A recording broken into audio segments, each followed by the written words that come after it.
As we have already discussed about the Atkinson-Shiffrin model in our last video, today we are moving on to the levels of processing approach of memory.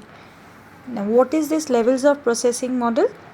This levels of processing model focus on the depth of processing that is involved in the memory, and it predicts that deeper processing of information leads to longer retention of the memory trace. That means here actually there were two people, Craik and Lockhart, who devised this theory. Craik and Lockhart made a strong claim that only elaborative rehearsal results in permanent long-term learning because of the necessity to analyze broadly and deeply the features of the stimulus. And maintenance rehearsal merely recycles the perceptual process used to bring the stimulus into awareness, but fails to enrich the mental representations by associating it with other informations in the LTM. Now, this concept was supported by various research that indicates that elaborative rehearsal in all its forms produces superior long-term retention in relation to the maintenance rehearsal or in comparison to the maintenance rehearsal. Now, Craik and Lockhart, who put forward their levels of processing theory, the theory was named levels of processing theory in 1972. They proposed that LTM traces are formed as a consequence of processes that occur at the time of learning.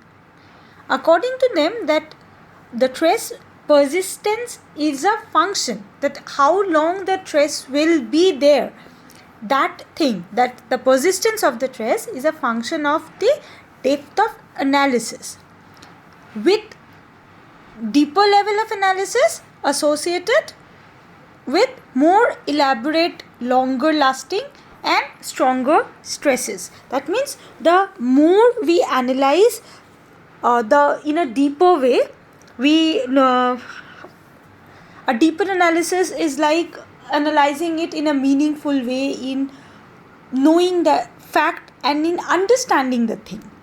So that type of analysis that results in a lasting trace, a stronger trace. Now, deep meaningful kind of information processing leads to more permanent retention than the shallow sensory kinds of processing. This theory puts much emphasis on the encoding of information. Now, as we are talking about the levels of analysis, that means whenever we are thinking about the fact that when a stimulus is coming to our senses, the next thing that comes is how the information is processed. We are talking about that as it's a levels of processing. Now, when you are talking about the processes, we must know how that process is encoded, because it should be encoded in a format that is understandable to our brain. So, in this theory, a much emphasis is put on the encoding of the information, that is how these items are placed in the memory. It did not mention the details about the retrieval. Further, researchers demonstrate that deep semantic processing may not be ideal unless the retrieval conditions are similar to the encoding conditions. Therefore, when one stores information in a more elaborative matter, it is well remembered, because elaboration results in distinctiveness of memory representation or memory recognition. More we are rehearsing it, more is it distinctly placed in our memory. Now, a growing body of evidence also points to the conclusion that LTM is not a monolithic storehouse, but instead involve multiple memory systems, each with their own special function. Memory theorists have proposed two distinct memory systems, declarative memory and procedural memory. Now, these were coined by Tulving, which names this procedural memory. This term was coined by Tulving. Declarative memory, what is declarative memory? Declarative memory refers to events, facts and concepts. That is knowing what. If it's about the concept, we are talking about the concept. That means declarative memory is about the facts, the figures, that what is that thing, what is that knowledge, exactly knowing what is what. That is declarative memory. And procedural memory, what is this? This refers to the skills and the related behaviors. That is knowing how we do the work. I told you in my last video, procedural memory is all about the verbs that we do. Verbs are the functions, the actions that we do, and how we do that thing. That is procedural memory. That means declarative memory is knowing what that thing exactly is. That is declarative memory. And how that thing is exactly done. That is procedural memory.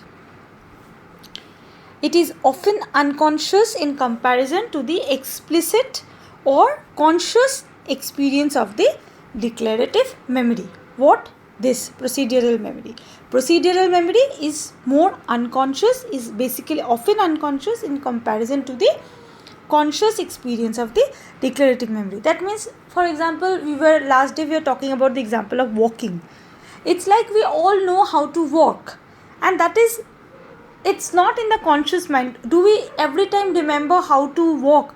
When we wake up in the morning, do we think, okay, I'll have to walk, so first what I'll have to do, I'll have to put my leg first one at a time and then move the second one? No, we don't do it. So it's like it's there, we know it, and the know-how is there in our unconscious.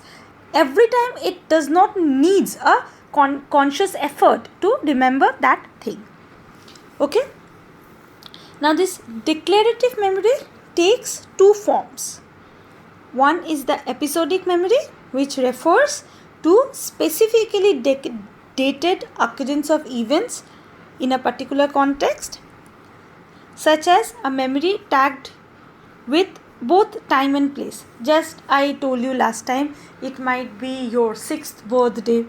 It might be any remarkable day of your life. It might be any episode of your life. Your school life is one episode. Your college life is one episode. So how you make episodes in your life, how you make your episodic memory is like that. That is tagged as a particular, you have a particular context to remember. And you have in that you have reference for the time, the place, date, everything. It's like that event. An event is remembered, a time is remembered, a place is remembered, and everything in a context. That is your episodic memory. Next is the semantic memory, and this refers to the factual and the conceptual knowledge about the world, including our knowledge of the language. Therefore, semantic memory, I already told you, it is about the meanings of the word, what the word actually means. As we have already said, this knowledge of the language. Language is like when I say I is in English. Now how you understand this I in English, or there is everything, like we refer to ourselves by the word I in English. In the same way, in other languages also we have words to understand myself. Like in Bengali we use ami. So these are the knowledge, the meanings of the words. These are the semantic memory that we store. And such memory makes no reference to specific episodes in time and space. Like when you learned the word, we don't remember like that. We memorize it, we know it, we remember it as a knowledge only. And it's not that we tag it in a specific context of the fact. Ki on that day, on that time of the year, on that class, on that day, I just knew this word. No, we don't remember it like that. Okay? Now, therefore, to sum up this is all about that processing, levels of processing. This is actually a very simple theory and a small one. So, if we sum up the whole thing, for the processing of information, there is actually two forms. What are those? That is shallow processing and deep processing. This shallow processing can be again further divided into two types. The structural processing, that is encoding only the physical qualities of the stimulus. For example, how the look of the apple, how the apple looks. That is the only the physical structure.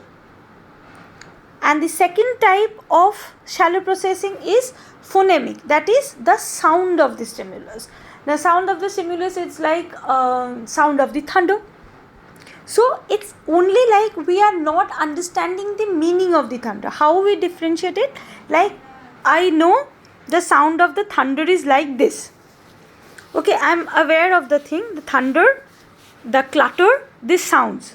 I only know about this, and I know the sound of the thunder. So a cracking sound, I only process the sound. That is the sound, but I don't know anything about the lightning. I don't know how the thunder is formed, when the thunder comes. I know nothing about it, and I have no information about it. Only the phonemic quality of the stimulus is processed. So that means whenever I'll hear a sound, a clutter sound, a type of thundering, that type of a loud noise, that can be something else also, I'll interpret it as a thunder. Why? Because I know only the phonemic quality of thunder. So that is shallow processing.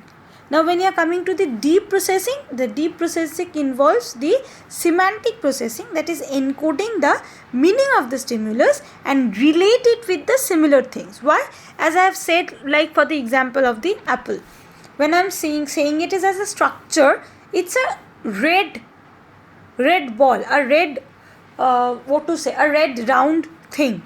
So it's a red round thing. A ball can also be a red round thing, but we can't eat ball. We can eat apple, and we can't play with an apple. An apple is like this. So this is the whole thing. When we are relating it and we are discriminating with it with other objects, and we are singling it out as that object that it actually is the actually the result of the deep processing that involves the meaningful processing of the stimulus. Now this shallow processing involves maintenance rehearsal, whereas the deep processing needs elaborative rehearsal, that is better analysis of the events that leads to better recall. Therefore, this theory, unlike the multi-store model, what is the multi-store model? That is the Atkinson-Shiffrin model. So unlike the multi-store model, is a non-structured approach that focus on the processes involved in the processes involved in processing the information rather than the stores used in the memory to hold the information. Okay, so this is all about the levels of processing approach. If you have any doubts regarding the topic, we can discuss it in our doubt clearing class, or you can post it in our classroom or over here also. So if you have any doubts, just let me know. Thank you, class.